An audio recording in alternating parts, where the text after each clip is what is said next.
je delovno vzdušje na vladi v redu, da vlada dela s polnimi pooblastili, da se vsi zavedamo svoje odgovornosti.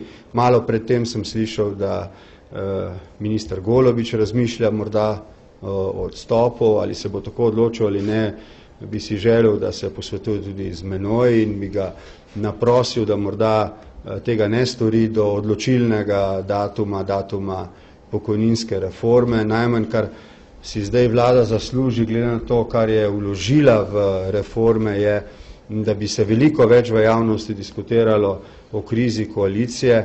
Krize vlade namreč ni, vlada, ne glede na to, če bi kakšen od ministrov zapustil njene vrste, še vedno opravlja vse naloge in zaenkrat ne vidim nobenih praznin v delu vlade zaradi nekoliko bolj zaostrenih koalicijskih razmerij.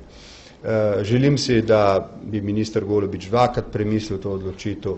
Gre za eno od najbolj temeljnih reform, mislim, da v nekem smislu prelomno za položaj Slovenije na evropskem zemljevidu reformno sposobnih ali reformno nesposobnih držav. Ne gre za odločitev o vladi, gre za odločitev o pokojninski reformi kot osnovi za vzdržen javni finančni sistem, za signal finančnim trgom, da je Slovenija reformno sposobna država in da ji lahko zaupajo. Niso potrebni zdaj signali o kakšni politični nestabilnosti v državi, ker te ni.